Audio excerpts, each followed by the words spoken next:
Hello mga minamahal kong mag-aaral, welcome back to my channel. In today's video, let us review key concepts on relations and functions to help you master everything you need to know for your summative test.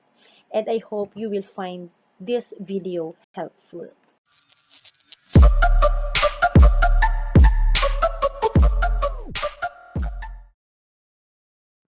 Okay, let's have our first question regarding relation and function.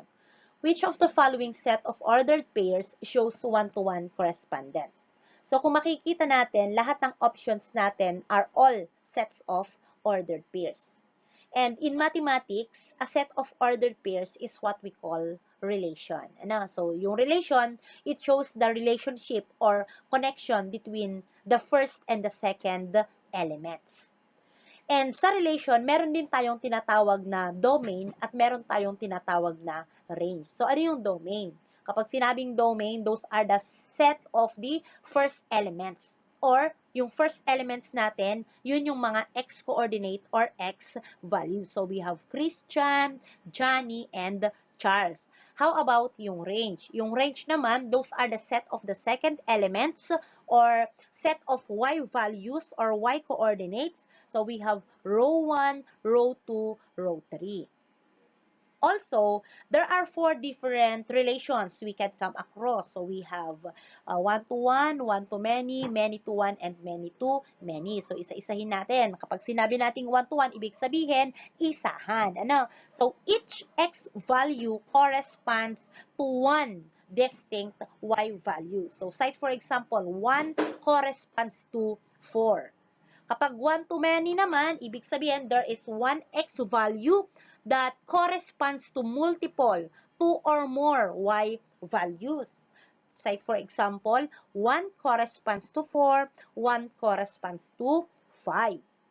How about kapag many to 1? So, kabaliktaran naman ito ni 1 to many. Ibig sabihin, there are 2 or more x values that correspond to the same y value. So, cite for example, 1 corresponds to 4, 2 corresponds to 4. So, iisa lang yung kanilang y value or iisa lang yung kanilang output.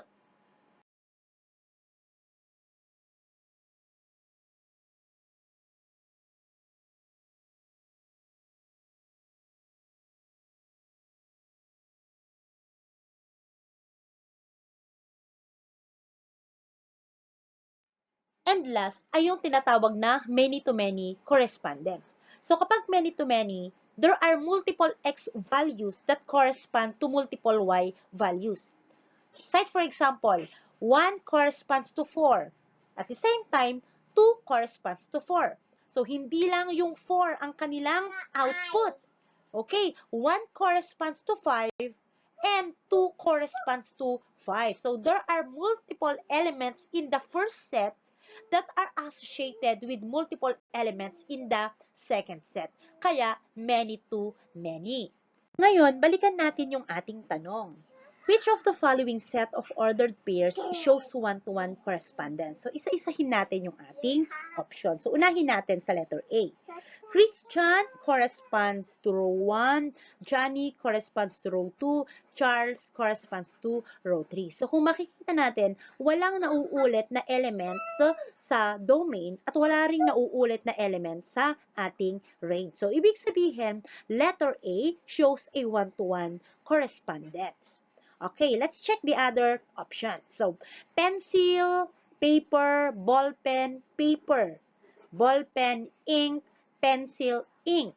So, kung makikita natin naman dito sa letter B, there are two elements in the domain or first set that are associated with two elements in the range or second set. So, si pencil corresponds to paper. At the same time, pencil corresponds to ink. Okay, ganun din. Si ballpen corresponds to paper. And then, ballpen corresponds to ink. Kaya ito ay many to many. Okay, letter C. Miss Kali, English teacher. Miss Kali, ESP teacher. Miss Kali, science teacher. So, it means that Miss Kali is teaching these three subjects. So, ibig sabihin, that is many, one to many. And then, last option, English notebook, red. Science notebook, blue. Math notebook, red. So kung makikita natin, there are two subjects, yung English at saka Math, that has the same color of notebook. So this is many to one. Kaya, yung option lang na nagpapakita ng one-to-one correspondence is letter A. So our answer is letter A. Okay, so proceed po tayo sa number 2. Which of the following mapping illustrates a many-to-one correspondence? So, na-review natin from the previous item yung different types of correspondence. So, one-to-one, one-to-many, many-to-one, and many-to-many. So, alin kaya dito yung nagpapakita ng many-to-one correspondence? So, yung letter A, this is one-to-one. Okay, bakit? Because each element in the domain correspond to one element in the range. So, yung letter B, so kung makikita natin, there is one element in the domain that is correspond to two elements in the range. Kaya, ang tawag po dito ay one-to-many. Okay, yung letter C naman, ganun din. So, one element in the domain corresponds to three elements in the range. Kaya ito po ay one-to-many. And yung letter D, kung makikita po natin, so three elements in the domain correspond to one element in the range. Kaya ito po ay many to one correspondence. So our answer is letter D. Okay, next question. Which of the following sets of ordered pairs represent a function? So, kailan natin masasabi ng isang set of ordered pair ay nagre-represent ng function? Oh, by the way, ano ba ang function? A function is a special type of relation kung saan each element in the first set is associated with exactly one element in the second set. So, ibig sabihin, kapag yung ating relation ay i-illustrate natin through mapping, it is either one-to-one or many-to-one para matawag natin na yung relation na iyon ay function. Okay, pero dito, ang given ay set of ordered pairs. So, paano natin malalaman ng isang set of ordered pair ay function? So, sabi rito, the set of ordered pairs represent a function if no two distinct ordered pairs have the same abscissas. Or yung abscissas na yon, yung other term natin ay x values, x coordinates, or yun yung ating first elements. Ibig sabihin, hindi po pwedeng maulit yung ating x value. Okay, so alin ba dito sa pamimilian yung hindi nauulit ang x value? Okay, let's try letter A. 0, 1, 2, 3, 4. So, walang naulit na x value. Ibig sabihin, this set of ordered pairs represent a function. Okay, let's check the others. 0, 0, 0, 0, 0. So, naulit yung ating x value. So, ibig sabihin, hindi ito function, but a mere relation. So, this is just a relation, yung letter B. Letter C, 0, 1, 1. Oops, naulit agad yung 1. So, ibig sabihin, letter C is not a function, but a mere relation. And letter D, 0, 4, 4. O, naulit din yung 4. Ganon din si 9, naulit. So, letter D does not represent a function, but just a mere relation. So, the only option that represent a function is letter A. So, our answer is letter A. Okay, next question tayo.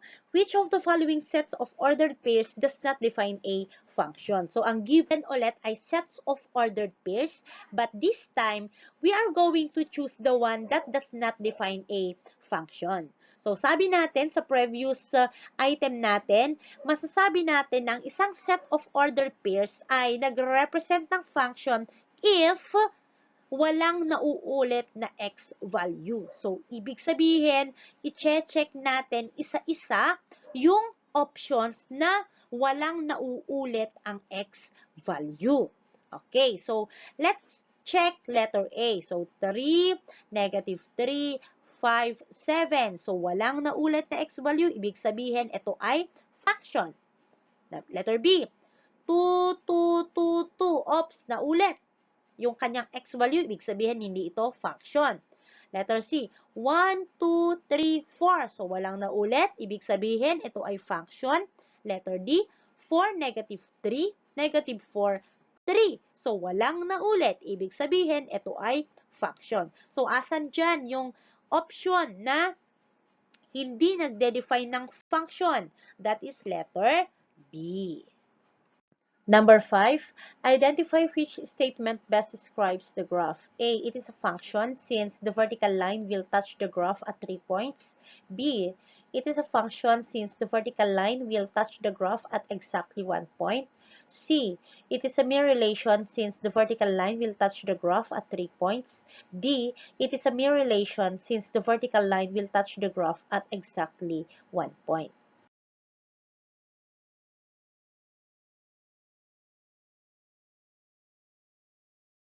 Given the graph of a relation, we can easily check whether the graph illustrates a function or not using the vertical line test. So, ano yung sinasabi ng test na to? A graph defines a function if and only if any vertical line intersect the graph at exactly 1 point. So, if we will draw any vertical line on the graph, cite for example, ito, the line intersect the graph at exactly 1 point. Nasaan yung point of intersection? This one na. So, mako-conclude natin that this graph defines a function. Pero, if the line intersect the graph more than once, then that is not a function, but a mere relation. So, halimbawa, ito yung ating graph. So, ito yung ating vertical line. So, kung mapapansin natin, 3 yung ating points of intersection. So, ibig sabihin, this is not a function, but a mere relation. Okay, so balikan natin yung tanong. Identify which statement best describes the graph. So, nasabi natin by using the vertical line test that this graph illustrates a function. So, ibig sabihin, our answer is letter B. So, it is a function since the vertical line touched the graph at exactly 1 point. Okay, number 6. What is the domain of the given set of ordered pairs? So, kapag sinabi nating domain, those are the set of the first elements or set of x values. So, ano ba yung mga x values natin dito? So, we have 3, 2, 0, negative 2, and negative 4. So, nasaan yun sa pamimilian? So, 3, 2, 0, negative 2, negative 4. That is letter B. Okay, number 7. Which graph below describes the range y is less than or equal to 4? So, y is less than or equal to 4. Ibig sabihin, ang pinakamataas na element is 4. So, kapag ililist natin yung lahat ng elements ng set na yan, we have 4, 3, 2, 1, 0, negative 1, negative 2, up to negative infinity.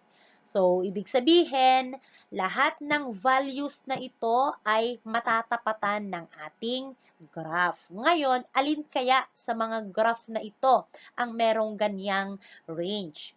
So, to identify the graph with that range, hahanapin natin yung graph na ang kanyang highest y value ay 4. And no points on the graph should have values greater than 4. So, hindi na siya dapat tataas sa 4 kasi nga 4 yung pinaka mataas. So, isa-isahin natin yung letter A. Kapag i-extend natin yung arrow na yan sa taas at sa baba, lahat ng y values ay kanyang matatapatan. Ano? So, pag in-extend mo yan doon, ganun din doon. O, lahat ng y values ay kanyang matatapatan. Ibig sabihin, ang range niyan ay all real numbers. O, yung letter C naman. So, ito, kapag in-extend natin yung arrow, ibig sabihin, ano yung ating range? So, lahat ng y values na matatapatan ng graph na yan is from negative 4 up to positive infinity. So, we have y is greater than or equal to negative 4. Next, letter D naman. So, ito yung ating graph. Kapag in-extend natin yung arrow, o ano yung mga y values na matatapatan ng graph natin? That is from positive 2 up to pababae. Kaya, negative infinity. So, yung range natin is y is less than or equal to 2. And lastly, let's have letter B. Okay, so kapag i-extend natin yung arrow on both sides, sa left at saka sa right, lahat ng y values na matatapatan ng graph na ito ay from 4 up to negative infinity. Ano? So, from 4 up to negative infinity, pinakamataas na y value si 4. Ibig sabihin, yung kanyang range is y is less than or equal to 4. So, pababa siya, kaya yan ay less than. So, ibig sabihin, ito yung graph na ating hinahanap. Kaya, ang sagot natin dito sa number 7, yung graph na merong range na y is less than or equal to 4 is letter B. Number 8, given the variables, the cost to rent an apartment and the length of time it is rented, which is the independent variable? A, the length of time it is rented. B, the cost of rental after a month. C, the cost of rental and the length of time. D, the cost to rent an apartment. In our discussion about independent and dependent variable, we define the independent variable as the one that we can manipulate. And it is the variable that we can change or control directly. Samantala, yung dependent variable, it is what changes in response to the independent variable. And in this scenario, the independent variable is the length of time the apartment is rented. And yung ating dependent variable ay yung cost to rent the apartment. Cause, it depends on the length of the rental period. As the length of the rental period changes, the total costs changes accordingly.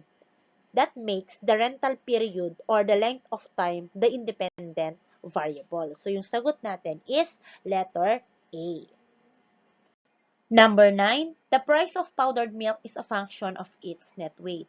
In the function, the price of powdered milk is called blank. A, domain, B, input, C, elements, D, output. So, dito, yung price ng powdered milk depends on its net weight. Ibig sabihin, yung net weight, yun yung ating independent variable or yung ibang tawag sa independent variable ay input o kaya ay yung domain.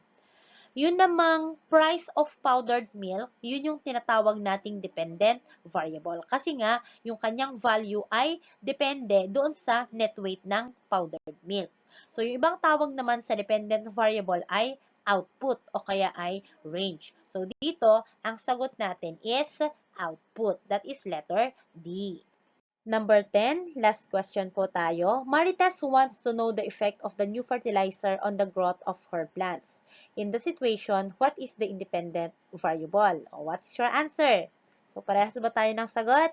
The answer is letter A. So, the independent variable is what Marites is manipulating or changing in her experiment to observe its effect. And in this case, it is the application of the new fertilizer. So, yun yung ating independent variable.